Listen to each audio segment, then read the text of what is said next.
বাজির খেলা, বেট ধরে খেলা সম্পূর্ণ হারাম। না হয় ক্যারাম বোর্ড খেলা হারাম না। ক্রিকেট খেলা 17-র সাথে ফুল প্যান্ট পরিধান করে ক্রিকেট খেলা হারাম না। ফুটবল খেলা ফুল প্যান্ট পরে ফুটবল খেলা পর্দা সহকারে হারাম না। কিন্তু কিছু কারণে, জুয়ার কারণে, বেট ধরার কারণে, হাফ প্যান্ট পরার কারণে, বেপরদাগির কারণে, নামাজ না পড়ার কারণে হারাম হয়ে যাচ্ছে। বিভিন্ন কারণে বিভিন্ন খেলা হারাম হয়ে যাচ্ছে। ইন্নামাল খামরু ওয়াল মাইসিরু ওয়াল আনসাবু, গণক জ্যোতিষী ভবিষ্যৎবাণী বলে, হাতের তালু দেখে দেখে ভবিষ্যৎবাণী কয়। এইরকম গণক আছে না নাই? এইরকম জ্যোতিষী আছে না নাই? অথবা টিয়া পাখি, ময়না পাখি, তোতা পাখি দিয়ে গণায়, ভবিষ্যৎবাণী গণায়। আলিমুল গায়বি ওয়াশ শাহাদা, গায়েব জানার মালিককে, ভবিষ্যৎ জাননেওয়ালাকে আল্লাহ। গণকের কথা যদি কেউ বিশ্বাস করে, জ্যোতিষীর কথা যদি কেউ বিশ্বাস করে, আল্লাহর গজব, আল্লাহর লানত ওই নরনারীর উপর নাজিল হবে। বলেন না নাউজুবিল্লাহ। মা বোনেরা সাবধান, কোন রকমের গণকের কথা, জ্যোতিষীর কথা বিশ্বাস করবেন না। কিসের টিয়া পাখি, তোতা পাখি, ময়না পাখি দিয়ে গণায়, হাতের তালু গণায়।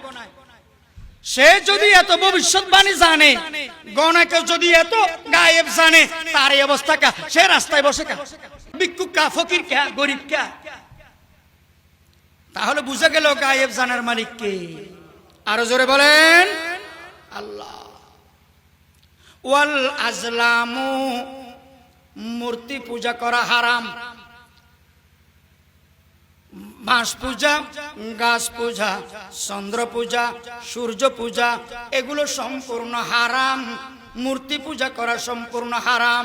ও মুসলমান, খেয়াল করে শোনেন, এই কপাল, এই মাথা একমাত্র ঝুঁকাবো কার কাছে? আল্লাহর কাছে। কোন দরগায়, কোন দুর্গায়, কোন মূর্তির সামনে, কোন গায়রুল্লাহর সামনে এই মাথা নত করা জায়েজ নাই।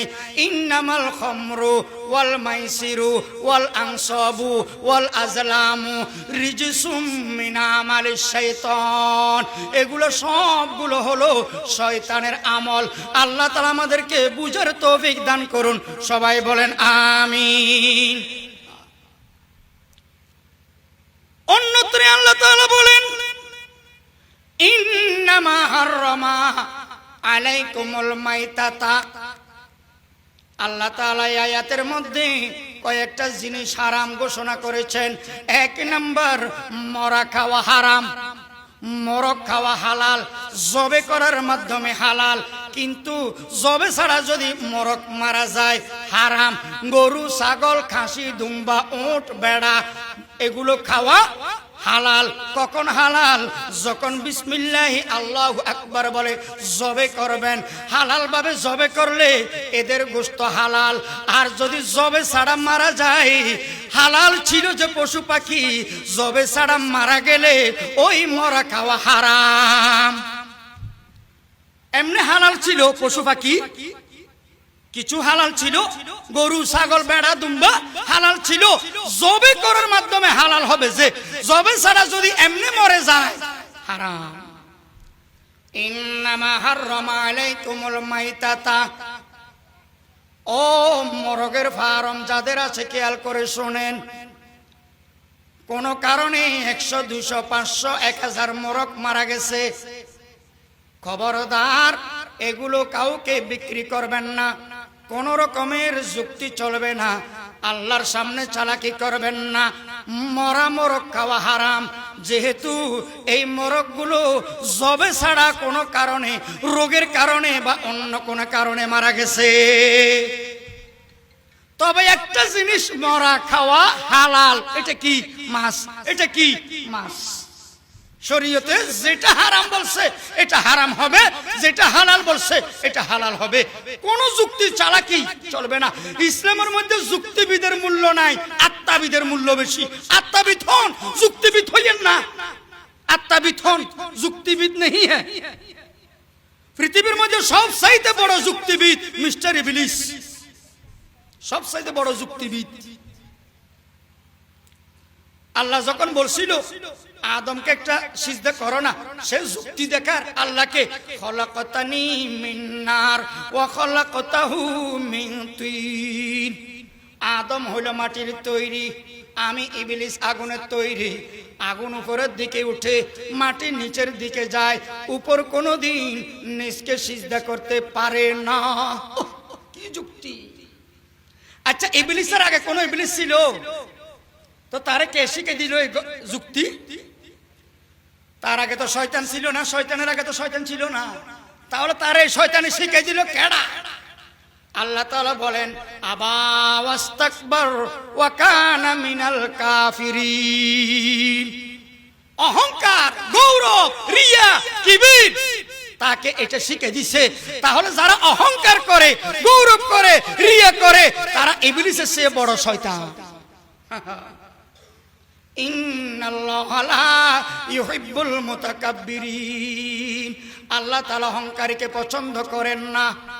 পেটের মধ্যে 2-4-5 কেজি পায়খানা রেখে, নাপাক জিনিস রেখে আবার অহংকার কিসের? খবরদার মুসলমান, জমিনের উপরে জুতার আওয়াজ করে হাঁটিও না।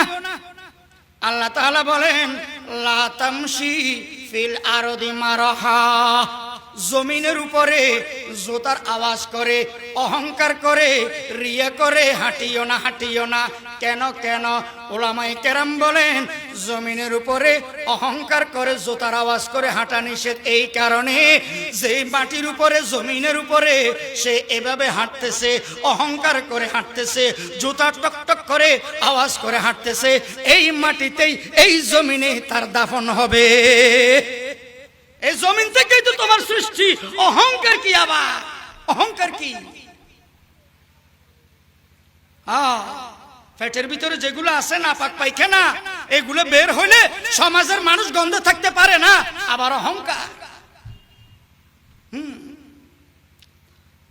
ইন্নামা হাররামা আলাইকুমুল মাইতাতা ওয়াদ দামা। 2 নম্বরে রক্ত খাওয়া হারাম। আমরা গরুর মরগের গোশত খাই, ও রক্ত খাই না। রক্ত খাওয়া হারাম, মনে রাখবেন। অনেকের হাত কেটে যায়, হাত কেটে গেলে তাড়াতাড়ি রক্তগুলা খায়, মনে করে যে রক্ত একটু খেলে বাকিটা বন্ধ হয়ে যাবে। হারাম। কোন রকমের রক্ত খাওয়া হালাল নয়, জায়েজ নয়, সম্পূর্ণ হারাম। মাসালা আসছে তাই বলে দিই, কেউ যদি বিপদে পড়ে রক্ত দান করতে পারবেন, কোনো সমস্যা নাই, রক্ত দান করা জায়েজ। এবং আপনি যদি বিপদে পড়েন আরেকজন থেকে রক্ত আপনার শরীরে নিতে পারবেন, জায়েজ। তবে বিনিময় নেওয়া হারাম। রক্ত ফিরি দিবেন, রক্ত ফিরি নিবেন, কোন রকমের টাকা পয়সার লেনদেন করা সম্পূর্ণ হারাম। আরো একটা মাসালা বলে দিই, সামনে রোজার মাস আসতেছে। রোজা রাখা অবস্থায় আপনি রক্ত দিতেও পারবেন, রক্ত নিতেও পারবেন, কোনো সমস্যা নাই, রোজা ভাঙবে না, ভাঙবে না। ডায়াবেটিস ভাইয়েরা খেয়াল করে শোনেন, যাদের ডায়াবেটিস আছে রোজা রাখা অবস্থায় ইনসুলিন ব্যবহার করতে পারবেন, রোজার কোনো সমস্যা হবে না, রোজা ভাঙবে না। রোজা রাখা অবস্থায় ইনজেকশন ব্যবহার করতে পারবেন, রোজা ভাঙবে না। রোজা রাখা অবস্থায় স্যালাইন ব্যবহার করতে পারবেন, রোজা ভাঙবে না। কেন ভাঙবে না? কেন ভাঙবে না? কারণ এগুলোর সম্পর্ক ফেডের সাথে নয়, এগুলোর সম্পর্ক রোগের সাথে। এগুলো সম্পর্ক রোগের সাথে, ফ্যাটের সাথে না। ইনসুলিন ব্যবহার করতে পারবেন, রোজার কোনো সমস্যা হবে না, রোজা ভাঙবে না। রোজা রাখা অবস্থায় ইনজেকশন ব্যবহার করতে পারবেন, রোজা ভাঙবে না। রোজা রাখা অবস্থায় স্যালাইন ব্যবহার করতে পারবেন, রোজা ভাঙবে না। কেন ভাঙবে না? কেন ভাঙবে না? কারণ এগুলোর সম্পর্ক ফেডের সাথে নয়, এগুলোর সম্পর্ক রোগের সাথে। এগুলো সম্পর্ক রোগের সাথে, ফ্যাটের সাথে না।